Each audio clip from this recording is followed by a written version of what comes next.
Monsoon कैसे आता है?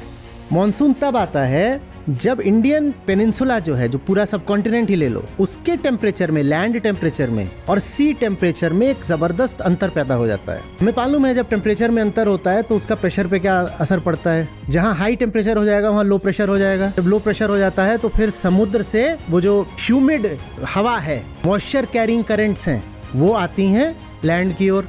तो एक खास टेम्परेचर डिफरेंशियल चाहिए।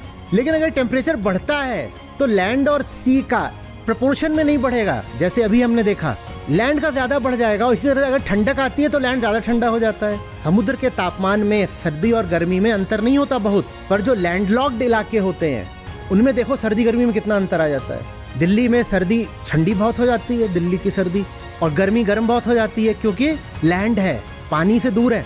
जब इनका टेम्परेचर डिफरेंशियल एक्सट्रीम हो जाएगा तो आपका जो पूरा मॉनसून है वो डिसरप्ट हो जाना है। पहली बात तो जब उतना टेम्परेचर बदल गया है तो फसलें नहीं होनी है, और फसल हो भी सकती हो तो बारिश नहीं होनी है। बारिश कैसे होगी?